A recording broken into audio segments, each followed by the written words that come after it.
नमस्कार, आप देख रहे हैं समृद्धि न्यूज चैनल और मैं हूं अशोक तिवारी। इस वक्त अभी हम बिहिया में हैं। बिहिया प्रखंड के अंतर्गत ये दोखरा गाँव है और हम आपको बताना चाहेंगे कि यहाँ पे जिला पार्षद प्रत्याशी के रूप में हमारे साथ है निधि ओझा और ये बिहिया भाग 4 बिहिया जिला पार्षद क्षेत्र का ये भाग 4 है। इसमें पूर्वी भाग 4 है, तो इसकी प्रत्याशी है और ज़बरदस्त तरीके से इन्होंने अपना नॉमिनेशन भी किया था। जितने भी आचार संहिता के नियम है सबको फॉलो करते हुए इन्होंने नॉमिनेशन किया और ज़बरदस्त तरीके से एक जुझारू महिला होने के नाते जो इन्होंने अपनी ईमानदारी और कर्मठता का परिचय दिया वो वाकई तारीफ़ का था। जैसे कि हमको सुनने में आया, हम तो चूँकि उस दिन थे नहीं, लेकिन ऐसा जानकारी हुआ कि ज़बरदस्त तरीके से इन्होंने अपना नॉमिनेशन किया और सारे रूल रेगुलेशन को फॉलो करते हैं। अभी हमारे बीच है, आइए जानते हैं इनका विकास का मुद्दा क्या है और किन किन मुद्दों, किन किन एजेंडों को लेकर ये चुनावी मैदान में। सबसे पहले स्वागत है और तमाम लोग आपको देख रहे हैं, क्या कहना चाहेंगे? जिला परिषद सदस्य के रूप में आपने नॉमिनेशन पर्चा दाखिल किया है, क्या कहना चाहिए? सबसे पहले तो मैं बिहिया पूर्वी भाग 4 की जनता, चाहे जितने भी मुझे देख रहे हैं प्रत्याशी, उन्हें मैं नमस्कार करना चाहूँगी। नवरात्रि का समय चल रहा है तो सबको जय माता दी और सबको दशहरा की हमारे पूरे परिवार की तरफ से बहुत बहुत शुभकामनाएं। और जानना चाहेंगे क्योंकि आप चुनाव पहली बार लड़ रही हैं, हाँ। कैसा महसूस हो रहा है? बहुत अच्छा लग रहा है। एक जिम्मेवारी मिला है मुझे मेरे पिताजी के गाइडलाइंस। हाँ, मेरे पिताजी के गाइडलाइन से मुझे एक जिम्मेवारी दी गई है और मैं यही चाहती हूँ कि मैं इस जिम्मेवारी पे 100% अपना दूँ और खरी उतरूँ। पहली बार चुनाव लड़ रही है, वो भी डायरेक्ट जिला परिषद सदस्य का, निश्चित तौर से एक बहुत बड़ी चुनौती होगी आपके सामने। हाँ जी बिल्कुल, चुनौती तो है, कठिनाइयाँ परेशानियाँ तो आती होगी बहुत। जी बिल्कुल। और सबसे पहली बात मैं एक पत्रकार जी को थैंक यू कहना चाहूँगी जो पिछली बार उन्होंने मेरा लिया था इंटरव्यू। उन्होंने घाघा पंचायत के बारे में मुझे एक बात बताई थी जिसे मैंने यूट्यूब पे जाके देखा और तब मुझे पता चला, रियलाइज़ हुआ कि घाघा पंचायत में जितने भी लोग हैं वो कितने कठिनाई से जी रहे हैं।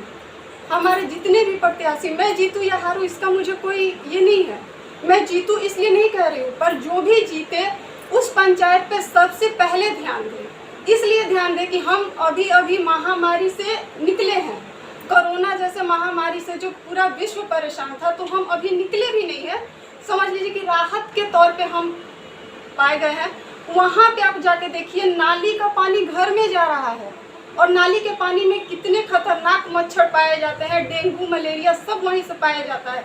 मंदिर जाते वक्त, एक तो धर्म स्थल का भी बात है, मंदिर जाते वक्त वहाँ के बुजुर्ग लोग हाथ जोड़ के वहाँ से जो भी प्रतिनिधि हैं उनसे विनती कर रहे हैं कि प्लीज इसे ठीक किया जाए। सबसे पहला विकास का काम तो ये है। नल जल कल तो हर कोई कह रहा है, अभी तक सुन रही हूँ मैं, हर कोई का यही विकास है कि नल जल कल दूंगी, नल जल कल दूंगी।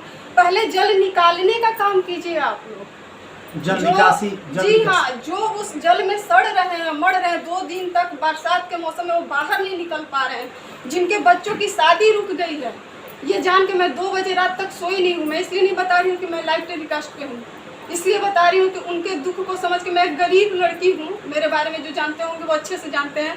इस चीज़ को सोच के मैं बहुत सहम गई कि हमारे देश में ऐसे भी नेता बन रहे हैं, जो भी जीत रहे हैं प्रतिनिधि, वो अपने काम को जिम्मेवारी बखूबी से निभाएं।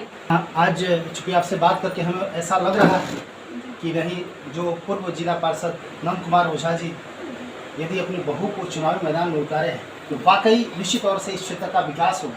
क्योंकि आपकी सोच जो है काफ़ी दूर तक जा रही है, बहुत ही अच्छा और धन्यवाद। हम अग्रिम बधाई आपको देना चाहेंगे यदि आपको यहाँ की जनता जिता रही है और जिताएगी ही। चूँकि इस तरह की तमाम लोग आप देख रहे हैं, कर्मठ महिला है, जुझारू है और जिस तरह की सोच ये रखती है, चुनाव जीतना हारना अलग मैटर है, लेकिन जिस तरह की सोच इन्होंने, निश्चित तौर से कहीं ना कहीं ये संस्कार का देन है। तो निश्चित तौर से श्री ओझा जी जो अच्छे विचार के हैं, ईमानदारी और कर्मठता की एक मिसाल माने जाते हैं और उन्होंने जब इस तरह का संस्कार दिया है तो निश्चित तौर से तरक्की होगा और इस क्षेत्र का विकास होगा। जानना चाहेंगे आपकी पंचायत में जो ये जो जिला परिषद का जो आपका एरिया आता है, बिहार जो बिहिया का, तो इसमें टोटल कितने पंचायत है? 7 पंचायत। कौन कौन पंचायत? पहला तो दोघरा है, मझौली है, फिलिनी है, पिपरा है, पिपरा जगदीश है और भड़ा कल्याणपुर भी आता है। हाँ। कल्याणपुर है और 1-2 पंचायत है। ये 7, मैं आपको सीधा नहीं, ये 7 पंचायत आते हैं। जी हाँ, 7 तो 7 पंचायत में हो सकता है कि किसी पंचायत के लोग आपके साथ न आए, ये भी हो सकता है।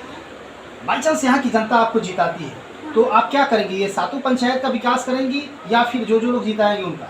जी नहीं, ऐसा बिल्कुल नहीं है। जो लोग जीता है उनका विकास करना ऐसा तो जरूरी नहीं है। विकास हर किसी का होना चाहिए। यानी कि जिला परिषद क्षेत्र में जितने पंचायत आते हैं, जितने गांव आते के लिए हैं, सबका साथ और सबका विकास नहीं होता है, करना भी चाहिए सबका साथ और सबका विकास, जो भी जीते। यानी कि आप अपने आपके क्षेत्र में जितने पंचायत आते हैं सबका विकास करेंगे। बिल्कुल। क्या एजेंडा क्या है? आपने क्या क्या सोचा है कि यदि मैं यहाँ के जो आम जनता है, चूँकि देखिए सबसे बड़ी चीज़ क्या है कि आप युवा हैं और निश्चित तौर से ज़बरदस्त तरीके से आप लोगों का जो एजेंडा है, एक एजुकेटेड लोगों का तो सोच ही अलग होती है। जो पढ़े लिखे होते हैं उनका विकास करने का भी जो एजेंडा होता है कुछ अलग हटके होता है और लोगों से हटके होता है। और खासतौर पे आप महिला है, सबसे पहले तो आपसे ये जानना चाहेंगे महिलाओं के बारे में आपने क्या सोचा है? महिलाओं के बारे में तो मैंने पहले भी बताया था कि महिला को अपने हिसाब से रहना चाहिए, मर्यादा हमारी महिलाओं के बारे में रहना चाहिए। पर आपका अगर लक्ष्य है कि आप कुछ करना चाहती हैं, कहना चाहती हैं परिवार के समर्थन से, परिवार को भी मैं कहना चाहूँगी कि उनका समर्थन दें और उन्हें जिस मुताबिक सिलाई कढ़ाई बुनाई नहीं, मतलब जो भी चीज़ में उनका इंटरेस्ट हो कि नहीं मैं ये आप यहाँ की जिला परिषद सदस्य बनती हैं तो महिलाओं के बारे में आपने क्या सोचा है? आप क्या करेंगे? महिला जो करना चाहेंगे, जिस प्रकार की समस्या उनकी मेरे सामने आएगी मैं उस तरीके से उनका हेल्प करूँगी। अब उनकी समस्या क्या है ये उन पर डिपेंड करती है।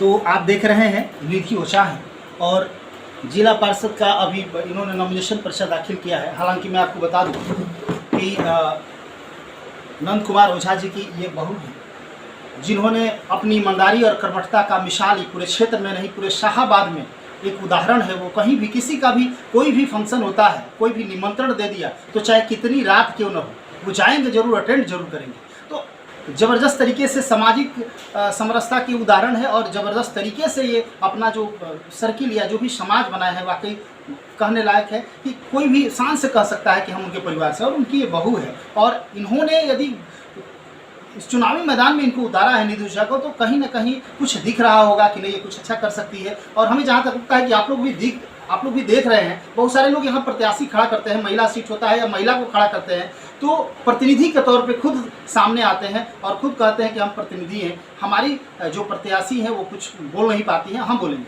लेकिन यहाँ आप देख रहे हैं जो प्रत्याशी है खुद सामना कर रही है, बता रही है कि हमारे पंचायत में हमारे जिला परिषद क्षेत्र में क्या क्या समस्याएं हैं और इसको कैसे निदान किया जाए। जैसे इन्होंने शुरू में ही कहा कि घाघा पंचायत की जो समस्या है जो हमें सुनने में आई कि जल निकासी का कोई वहाँ पे कोई स्रोत नहीं है, जल निकासी कैसे हो। यहाँ नल जल बनाया जा रहा है, पानी गिराने की सुविधा है लेकिन वो जल बाहर कैसे जाएगा, वो जल निकासी कैसे होगी उसके बारे में किसी भी जनप्रतिनिधि का कोई ध्यान नहीं है। तो ऐसे बहुत सारे पंचायत जो इनके लिस्ट में आ रहे हैं उसके बारे में सोच रही है। मैं इनकी प्रशंसा नहीं कर रहा हूँ क्योंकि प्रशंसा करना मेरा काम नहीं है, लेकिन जैसे इन्होंने बताया इससे स्पष्ट जाहिर होता है कि कहीं ना कहीं इनकी सोच डेवलपमेंट में है, इनको बनना है जिला पार्षद तो विकास करना है। जानना चाहेंगे चूँकि तमाम लोग अभी देख रहे हैं, जैसे हमारी यदि यहाँ की आम जनता को यहाँ जिला पार्षद के रूप में निधि ओझा को चुनती है तो आपकी प्राथमिकता पहले क्या रहेगी या आपने क्या क्या सोचा है कि ये चीज़ हमको करना है?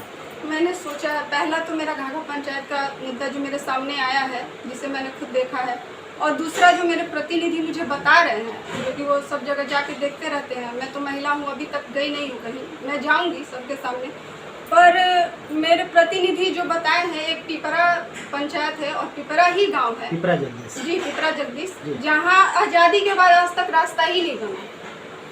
आज तक रास्ता ही, ऐसा नहीं होगा कि वहाँ का फंड नहीं आया होगा, मैं सरकार पे कोई ये नहीं लगा रही, पर वहाँ के जो भी जीते हुए प्रतिनिधि हैं वहाँ का सड़क का निर्माण नहीं हो पाया आज तक।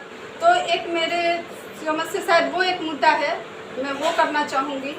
और बाकी जैसी मेरी घाघा की आपने बात कहा, हाँ घाघा की एक मुद्दा मेरे सामने, एक पिपरा पंचायत, और इस तरह सातों पंचायत में आपके प्रतिनिधि मंडल घूम रहे हैं। हाँ मेरे प्रतिनिधि मंडल हमेशा घूम रहे हैं, मुझे बता भी रहे हैं कि कहाँ कहाँ क्या क्या कमियाँ हैं, उसका एक लिस्ट हम तैयार करेंगे, उस मुद्दे पे हम काम करेंगे। आपने देखा निधि ओझा की तरफ से एक टीम बनाई गई है, अपने प्रतिनिधि मंडल की एक टीम बनाई गई है और सुचारू तरीके से एक रोड मैप तैयार किया जा रहा है, विकास का रोड मैप कहा जा सकता है। जैसे कि इन्होंने बताया कि घाघा पंचायत की बात कर लिया जाए या फिर इन्होंने बताया कि अभी पिपरा जगदीश में आज़ादी के बाद आज तक रोड नहीं बना है, तो ये सारा लिस्टिंग कर रही है। इनके लोग जो हैं घूम घूम के इनको बता रहे हैं कि समस्याएं क्या क्या है।